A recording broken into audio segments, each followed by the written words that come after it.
Bleak House by Charles Dickens. Chapter 32. The Appointed Time.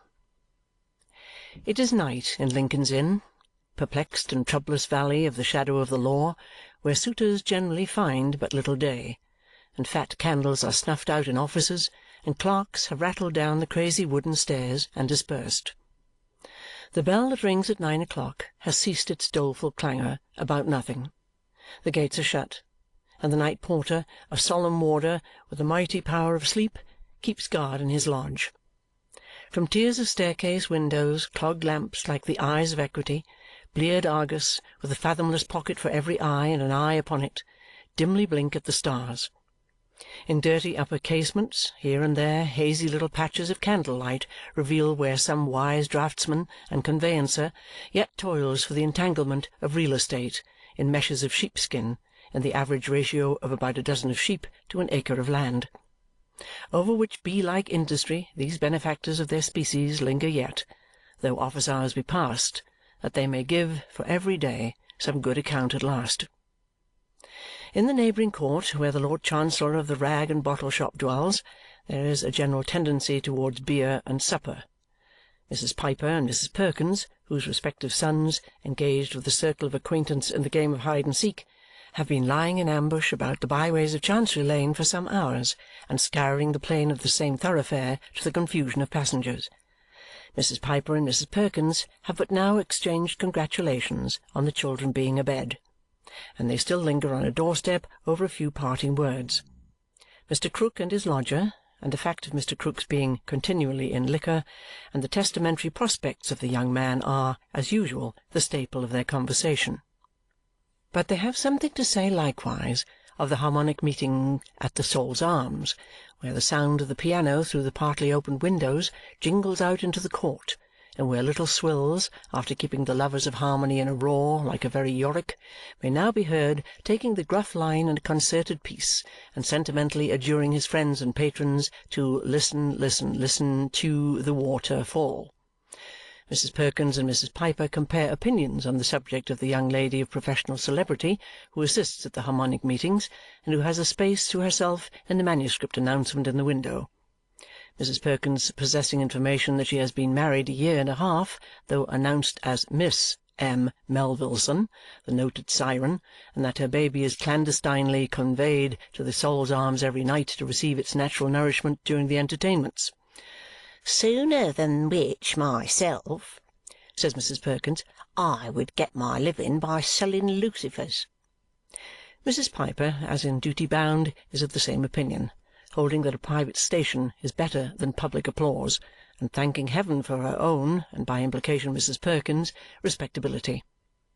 By this time the pot-boy of the Sol's Arms appearing with her supper pint well frothed, Mrs. Piper accepts that tankard and retires indoors, first giving a fair good night to Mrs. Perkins, who has had her own pint in her hand ever since it was fetched from the same hostelry by young Perkins before he was sent to bed. Now there is a sound of putting up shop shutters in the court, and a smell as of the smoking of pipes, and shooting stars are seen in upper windows, further indicating retirement to rest. Now, too, the policeman begins to push at doors, to try fastenings, to be suspicious of bundles, and to administer his beat on the hypothesis that every one is either robbing or being robbed. It is a close night, though the damp cold is searching too, and there is a laggard mist a little way up in the air. It is a fine steaming night to turn the slaughter-houses, the unwholesome trades, the sewerage, bad water, and burial grounds to account, and give the registrar of deaths some extra business. It may be something in the air, there is plenty in it, or it may be something in himself that is in fault, but Mr. Weevle, otherwise Jobling, is very ill at ease. He comes and goes between his own room and the open street door 20 times an hour. He has been doing so ever since it fell dark. Since the Chancellor shut up his shop, which he did very early to-night, Mr. Weevle has been down and up, with a cheap tight velvet skull-cap on his head making his whiskers look out of all proportion, oftener than before. It is no phenomenon that Mr. Snagsby should be ill at ease too, for he always is so, more or less, under the oppressive influence of the secret that is upon him. Impelled by the mystery of which he is a partaker and yet in which he is not a sharer, Mr. Snagsby haunts what seems to be its fountain-head, the rag-and-bottle shop in the court. It has an irresistible attraction for him. Even now, coming round by the Sol's Arms with the intention of passing down the court and out at the Chancery Lane end, and so terminating his unpremeditated after-supper stroll of 10 minutes long from his own door and back again, Mr. Snagsby approaches. "What, Mr. Weevle?" says the stationer, stopping to speak. "Are you there?" "Aye," says Mr. Weevle. "Here I am, Mr. Snagsby." Airing yourself, as I am doing, before you go to bed?" the stationer inquires. "Why, there's not much air to be got here, and what there is not very freshening," Weevle answers, glancing up and down the court. "Very true, sir. Don't you observe?" says Mr. Snagsby, pausing to sniff and taste the air a little. "Don't you observe, Mr. Weevle, that you're, not to put too fine a point upon it, that you're rather greasy here, sir?" "Why, I have noticed myself that there is a queer kind of flavour in the place to-night," Mr. Weevle rejoins. "I suppose it's chops at the Sol's Arms." "Chops? Do you think so? Oh, chops, eh?" Mr. Snagsby sniffs and tastes again. "Well, sir, I suppose it is, but I should say their cook at the Sol wanted a little looking after. She has been burning 'em, sir, and I don't think—" Mr. Snagsby sniffs and tastes again and then spits and wipes his mouth. "I don't think, not to put too fine a point upon it, that they were quite fresh when they were shown the gridiron." "That's very likely. It's a tainting sort of weather." "It is a tainting sort of weather," says Mr. Snagsby, "and I find it sinking to the spirits." "By George, I find it gives me the horrors," returns Mr. Weevle. "Then, you see, you live in a lonesome way and in a lonesome room with a black circumstance hanging over it," says Mr. Snagsby, looking in past the other's shoulder along the dark passage and then falling back a step to look up at the house. "I couldn't live in that room alone, as you do, sir. I should get so fidgety and worried of an evening sometimes that I should be driven to come to the door and stand here sooner than sit there. But then it's very true you didn't see in your room what I saw there. That makes the difference." "I know quite enough about it," returns Tony. "It's not agreeable, is it?" pursues Mr. Snagsby, coughing his cough of mild persuasion behind his hand. "Mr. Krook ought to consider it in the rent. I hope he does, I am sure." "I hope he does," says Tony, "but I doubt it." "You find the rent too high, do you, sir?" returns the stationer.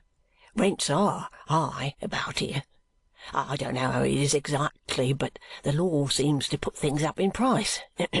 Not," adds Mr. Snagsby with his apologetic cough, "that I mean to say a word against the profession I get my living by."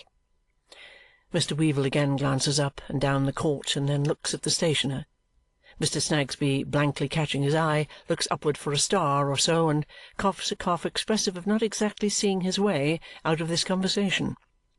"It's a curious fact, sir," he observes, slowly rubbing his hands, "that he should have been—" "Who's he?" interrupts Mr. Weevle.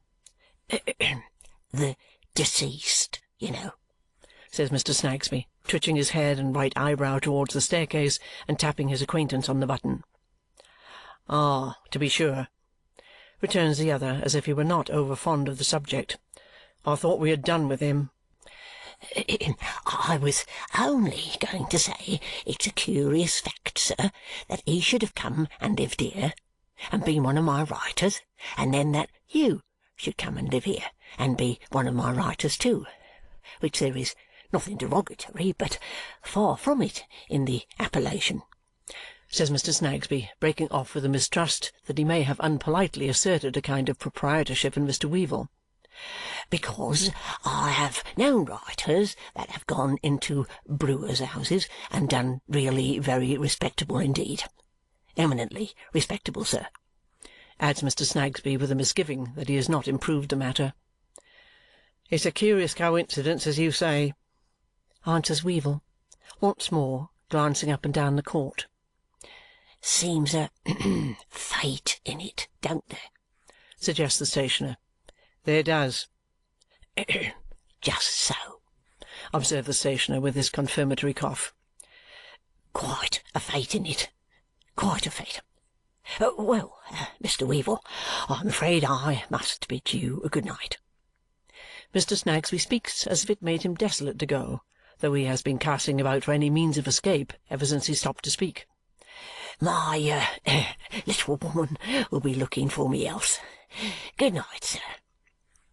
If Mr. Snagsby hastens home to save his little woman the trouble of looking for him, he might set his mind at rest on that score.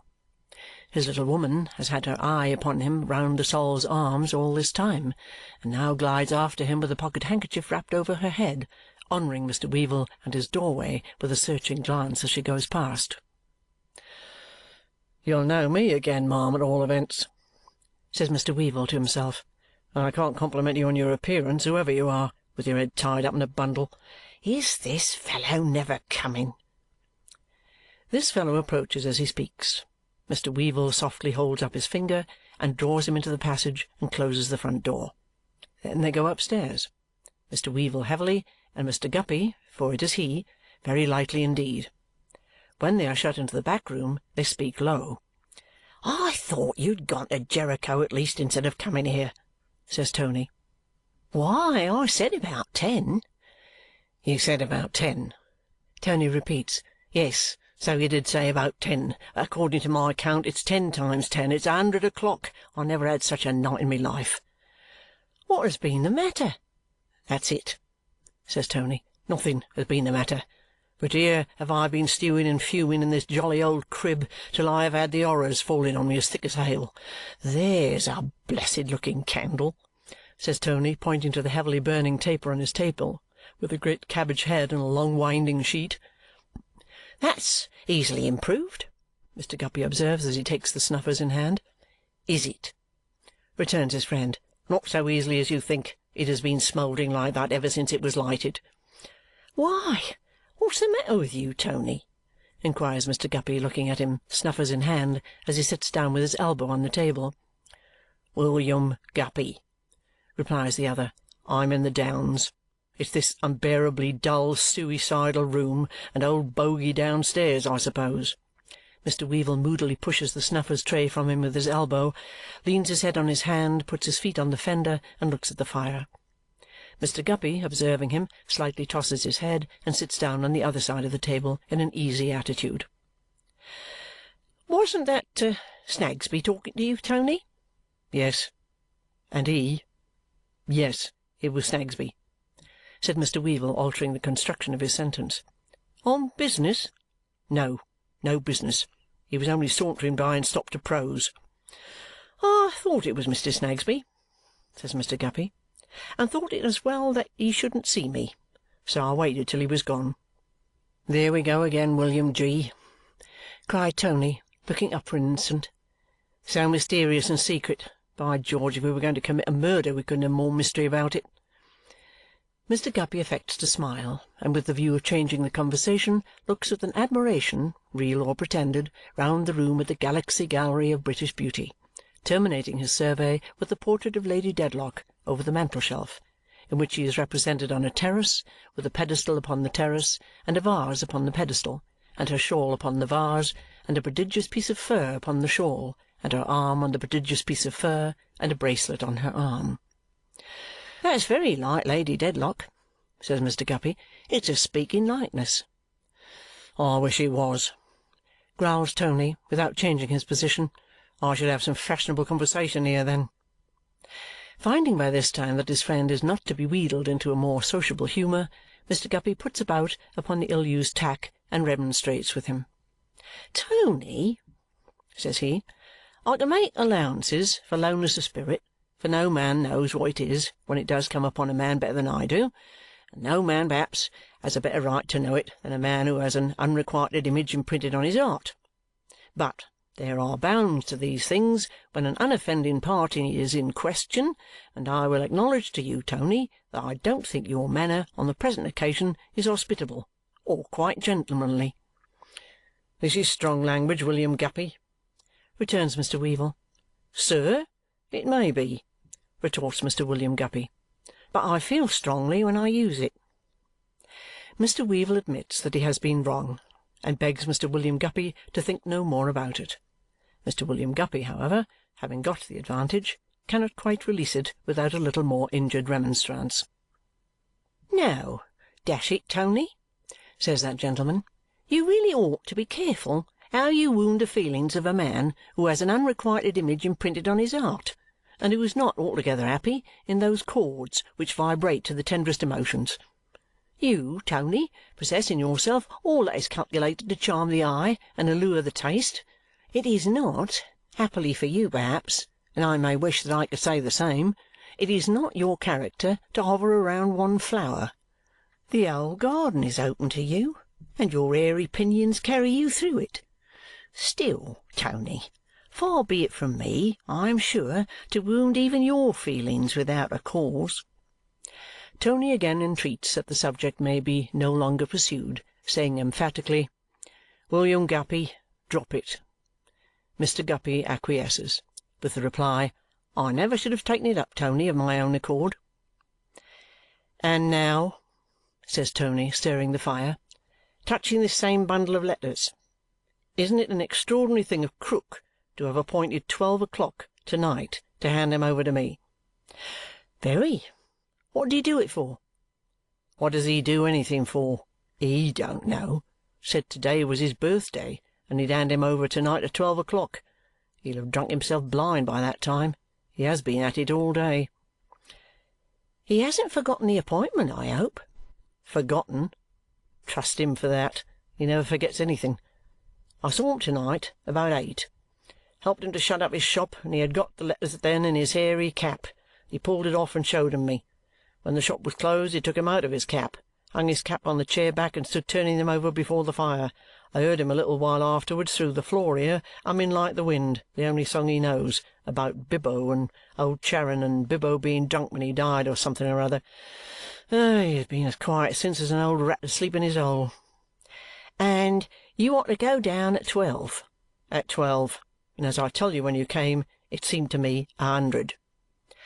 "Tony," says Mr. Guppy, after considering a little with his legs crossed, "he can't read yet, can he?" "Read? He'll never read. He can make all the letters separately, and he knows most of 'em separately when he sees 'em. He has got on that much under me, but he can't put 'em together. He's too old to acquire the knack of it now, and too drunk." "Tony," says Mr. Guppy, uncrossing and recrossing his legs, "how do you suppose he spelt out that name of Hawdon?" "He never spelt it out. You know what a curious power of eye he has, and how he has been used to employ himself in copying things by eye alone. He imitated it, evidently from the direction of a letter, and asked me what it meant." "Tony," says Mr. Guppy, uncrossing and recrossing his legs again, "should you say that the original was a man's writing or a woman's?" "A woman's. 50 to 1 a lady's.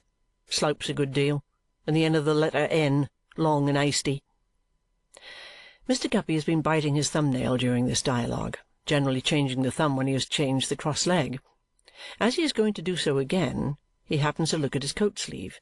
It takes his attention. He stares at it aghast. "Why, Tony, what on earth is going on in this house to-night? Is there a chimney on fire?" "Chimney on fire?"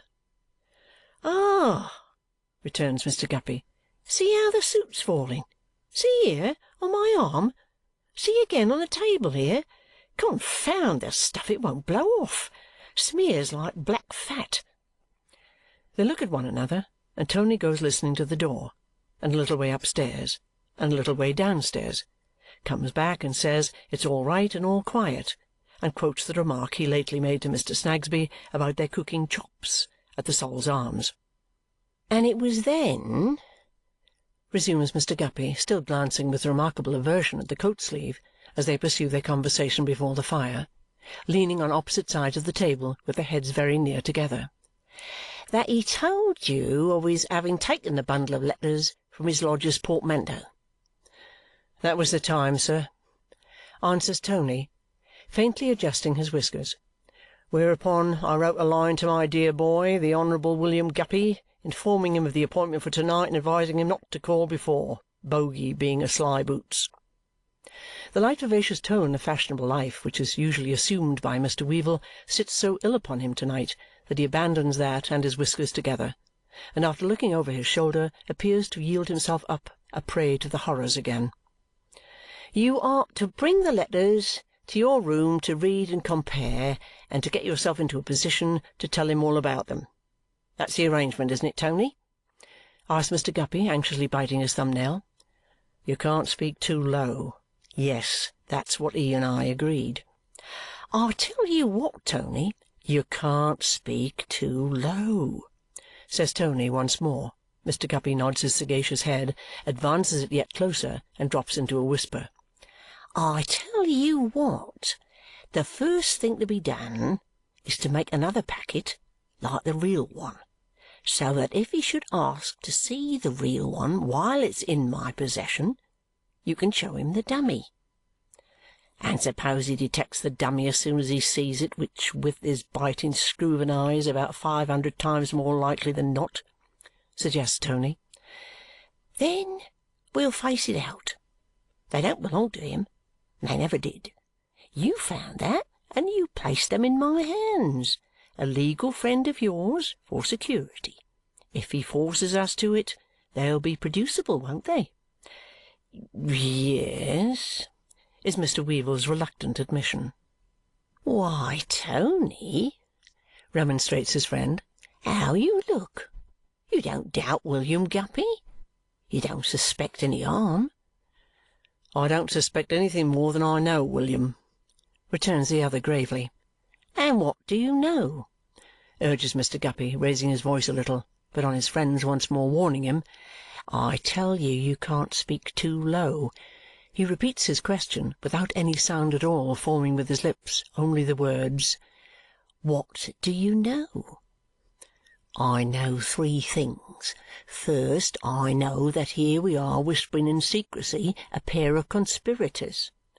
"Well," says Mr. Guppy, "and we had better be that than a pair of noodles, which we should be if we were doing anything else, for it's the only way of doing what we want to do.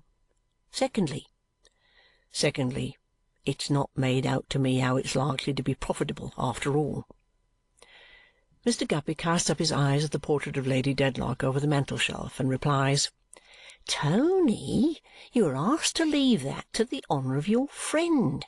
Besides, it's being calculated to serve that friend in those chords of the human mind which need not be called into agonizing vibration on the present occasion. Your friend is no fool. What's that?" "It's 11 o'clock striking by the bell of St. Paul's. Listen, and you'll hear all the bells in the city jangling." Both sit silent, listening to the metal voices, near and distant, resounding from towers of various heights, in tones more various than their situations. When these at length cease, all seems more mysterious and quiet than before. One disagreeable result of whispering is that it seems to evoke an atmosphere of silence, haunted by the ghosts of sound, strange cracks and tickings, the rustling of garments that have no substance in them, and the tread of dreadful feet that would leave no mark on the sea-sand or the winter snow. So sensitive the two friends happen to be that the air is full of these phantoms, and the two look over their shoulders by one consent to see that the door is shut. "Yes, Tony?" says Mr. Guppy, drawing nearer to the fire and biting his unsteady thumb-nail. "You were going to say, thirdly?" "It's far from a pleasant thing to be plotting about a dead man in the room where he died, especially when you happen to live in it." "But we are plotting nothing against him, Tony." "Maybe not. Still, I don't like it. Live here by yourself and see how you like it." "As to dead men, Tony," proceeds Mr. Guppy, evading this proposal. "There have been dead men in most rooms." "I know there have, but in most rooms you let 'em alone, and they let you alone," Tony answers. The two look at each other again. Mr. Guppy makes a hurried remark to the effect that they may be doing the deceased a service, that he hopes so. There is an oppressive blank until Mr. Weevle, by stirring the fire suddenly, makes Mr. Guppy start, as if his heart had been stirred instead. "Far! Here's more of this hateful soot hanging about," says he.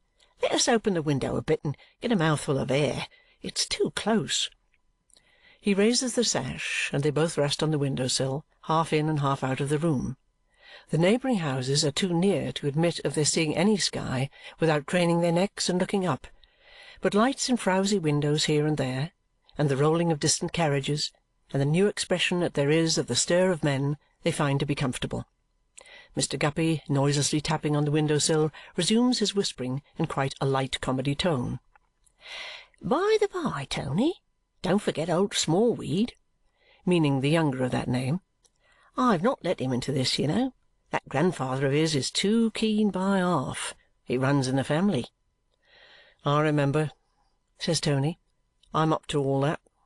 "And as to Krook," resumes Mr. Guppy, "now, do you suppose he has really got hold of any other papers of importance as he has boasted to you since you have been such allies?" Tony shakes his head.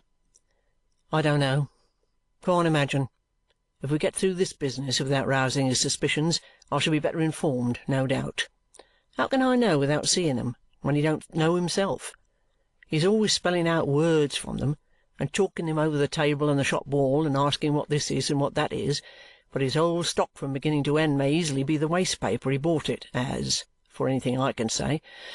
It's a monomania with him to think he is possessed of documents. He's been going to learn to read them this last quarter of a century, I should judge, from what he tells me." "How did he first come by that idea, though? That's the question," Mr. Guppy suggests with one eye shut, after a little forensic meditation. "He may have found papers in something he bought, where papers were not supposed to be, and may have got it into his shrewd head from the manner and place of their concealment that they are worth something. Or he may have been taken in some pretended bargain. Or he may have been muddled altogether by long staring at whatever he has got, and by drink, and by hanging about the Lord Chancellor's court and hearing of documents for ever," returns Mr. Weevle. Mr. Guppy, sitting on the window-sill, nodding his head and balancing all these possibilities in his mind, continues thoughtfully to tap it, and clasp it, and measure it with his hand, until he hastily draws his hand away. "What in the devil's name," he says, "is this? Look at my fingers." A thick yellow liquor defiles them, which is offensive to the touch and sight and more offensive to the smell. A stagnant, sickening oil with some natural repulsion in it that makes them both shudder. "What have you been doing here? What have you been pouring out of the window?" "I pouring out of window? Nothing, I swear. Never since I've been here," cries the lodger. "And yet look here, and look here." When he brings the candle here, from the corner of the window-sill, it slowly drips and creeps away down the bricks. Here lies in a little thick nauseous pool. "This is a horrible house," says Mr. Guppy, shutting down the window. "Give me some water, or I shall cut my hands off." He so washes and rubs and scrubs and smells and washes that he has not long restored himself with a glass of brandy and stood silently before the fire when St. Paul's bell strikes 12, and all those other bells strike 12, from their towers of various heights in the dark air and in their many tones. When all is quiet again, the lodger says, "It's the appointed time at last. Shall I go?" Mr. Guppy nods and gives him a lucky touch on the back, but not with the washed hand, though it is his right hand. He goes downstairs, and Mr. Guppy tries to compose himself before the fire for waiting a long time. But in no more than a minute or two the stairs creak, and Tony comes swiftly back. "Have you got 'em?" "Got 'em? No. The old man's not there." He has been so horribly frightened in the short interval that his terror seizes the other, who makes a rush at him and asks loudly, "What's the matter?" "I couldn't make him hear. and I softly opened the door and looked in. And the burning smell is there, and the soot is there, and the oil is there, and he is not there." Tony ends this with a groan. Mr. Guppy takes the light. They go down, more dead than alive, and holding one another, push open the door of the back shop. The cat has retreated close to it and stands snarling, not at them, but something on the ground before the fire. There is a very little fire left in the grate, but there is a smouldering, suffocating vapour in the room, and a dark, greasy coating on the walls and ceiling. The chairs and table, and the bottle so rarely absent from the table, all stand as usual. On one chair back hang the old man's hairy cap and coat. "Look!" whispers the lodger, pointing his friend's attention to these objects with a trembling finger. "I told you so. When I saw him last, he took his cap off, took out the little bundle of old letters, hung his cap on the back of the chair. His coat was there already, for he had pulled that off before he went to put the shutters up, and I left him turning the letters over in his hand, standing just where that crumbled black thing is upon the floor." "Is he hanging somewhere?" They look up. "No." "See," whispers Tony, "at the foot of the same chair, there lies a dirty bit of thin red cord that they tie up pens with. That went round the letters. He undid it slowly, leering and laughing at me before he began to turn them over, and threw it there. I saw it fall." "What's the matter with the cat?" says Mr. Guppy. "Look at her." "Mad, I think, and no wonder in this evil place." They advance slowly, looking at all these things. The cat remains where they found her, still snarling at the something on the ground before the fire and between the two chairs. What is it? Hold up the light. Here is a small burnt patch of flooring. Here is the tinder from a little bundle of burnt paper, but not so light as usual, seeming to be steeped in something. And here is it the cinder of a small charred and broken log of wood sprinkled with white ashes, or is it coal? Oh, horror! He is here. And this from which we run away, striking out the light and overturning one another into the street, is all that represents him. Help, help, help! Come into this house for heaven's sake! Plenty will come in, but none can help. The Lord Chancellor of that court, true to his title in his last act, has died the death of all Lord Chancellors in all courts and of all authorities, in all places, under all names soever, where false pretences are made and where injustice is done. Call the death by any name your Highness will, attribute it to whom you will, or say it might have been prevented how you will, it is the same death eternally, inborn, inbred, engendered in the corrupted humours of the vicious body itself, and that only, spontaneous combustion, and none other of all the deaths that can be died. End of chapter 32.